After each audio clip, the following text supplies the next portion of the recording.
După ce au spart toate ușile și au răscolit fiecare colțișor al caselor în care locuiau, polițiștii francezi le-au dus apoi pe așa zisele victime la comisariat, unde le-au supus la mai multe interogatorii succesive. Ne-au urcat într-un autocar, ne-au escortat cu sirenele și noi în autocar am întrebat, dar totuși ce se petrece, deci unde ne duceți și ce vreți de la noi? Vă explicăm că n-ajungeți. Am zis, dar unde ne duceți? O să vedeți. Am umplut tot autobuzul și iar după aceea au venit cu noi și 6 polițiști. Și la un moment dat întreabă un polițist pe alt polițist că nu ți se pare ciudat, că totuși ele au o stare bună. Și cealaltă persoană a zis, stai să le vedem cum rezistă sub presiune. Probabil că undeva pe drum ei au primit alte ordine. Noi nu am fost duse la o secție de poliție obișnuită. Eram într-o sală de conferință, probabil la ceva instituție, bănuiesc ceva academie de poliție. Era deja ora 1 când am ajuns la Academia de Poliție, că am mers vreo oră și ceva. Când am ajuns acolo, le-am zis din nou că vrem la toaletă și au zis să așteptăm. Nu găseau cheile de la blocul ăla să deschidă unde să intrăm. Era așa o agitație și la ei, că nu știau ce să facă cu noi, unde să ne ducă, Era așa o stare foarte neclară și pentru ei. Într-un stil foarte pompos, una din polițiste ne-au zis cum ar veni, 3 capete de acuzare sau nu știu ce la acea operațiune. Noi pur și simplu eram mirate, am zis, dar totuși ce treabă avem noi cu așa ceva? Ne-au spus că uitați, voi sunteți niște victime în această anchetă împotriva crimei organizate, de trafic de persoane. Stăteau așa, nu știau cum să mai procedeze în continuare și tot mai dădeau apeluri, mai sunau, mai întrebau superiorii lor, probabil. La Academia de Poliție, unde au fost duse, așa zisele victime au descoperit cu uimire că statutul lor nu era deloc bătut în cuie. În funcție de circumstanțe și de declarațiile lor ulterioare, puteau rămâne în continuare victime, ori puteau deveni martori sau chiar suspecți. Atunci noi ce suntem? Victime sau posibil martori? Și am zis, și cine decide aceasta? Noi decidem asta. Ne-au zis că suntem ori victime, ori martori. Ei o să decidă în urma ceea ce noi o să spunem. Și acolo a fost prima dată când mi-am dat seama că ei fac foarte mult zgomot în jurul nostru. Adică în camera de lângă, cineva dădea cu în filetanța, sau cum îi spune, și rupeau bucăți de lemn și mutau mobilă. Adică era un haos care nu era necesar.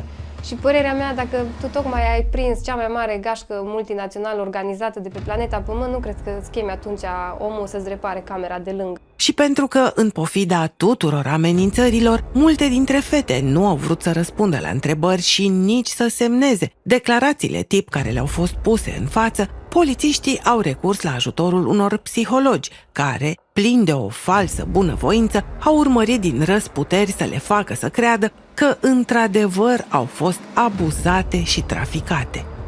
Și a venit și doamna respectivă iar să ne zică că uite, în mine să aveți încredere că eu nu sunt de la poliție, a zis.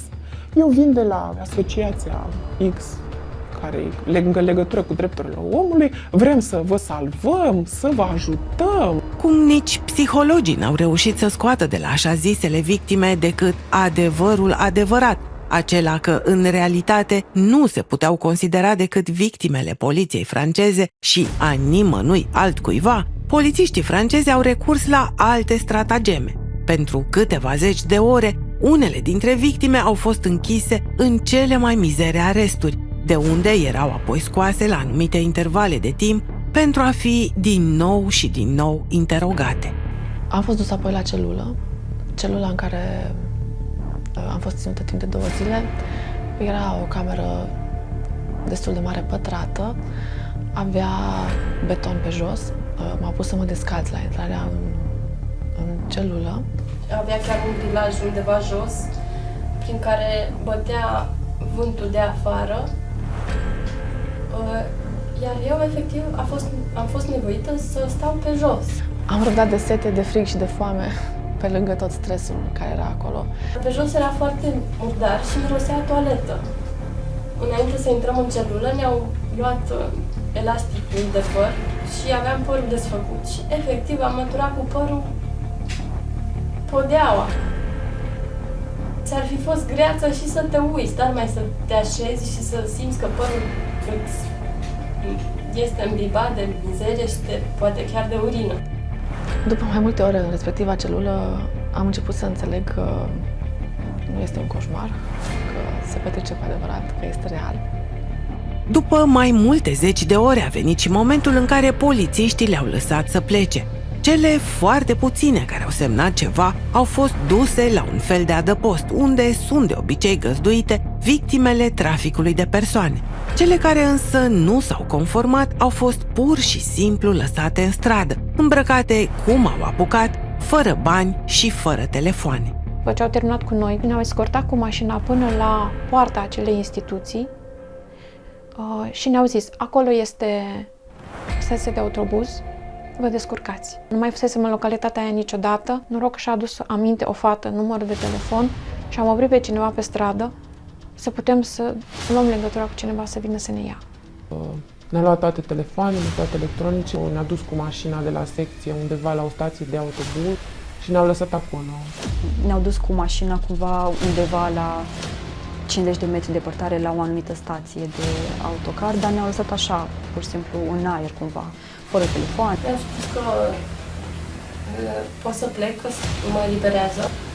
Deși le spusesem când am plecat de acasă că nu mi-am luat bani la mine și că nu am bani nici măcar de un taxi. Acum la plecare, din nou le-am spus același lucru. Nu am bani la mine, nu am bani nici măcar de un taxi. Și au dat din nume și m-au lăsat, mi-au spus că asta e, mă descurc eu cumva. Cineva m-a condus afară și la ora după ora 10:30 noaptea am fost pusă în fața comisariatului de poliție din Nanterre și lăsată să mă descurc. Mi-a dat buletinul și telefonul m-a anunțat că va rămâne sub sechestru la ei. Deci eram îmbrăcată în pantaloni de pijama, cu o bluză de training pe care am pus-o pe mine, în cizme și o geacă, cu buletinul în buzunar și am primit înapoi 2 bilete de metrou folosite și un strugure, care era în buzunarul gecii mele.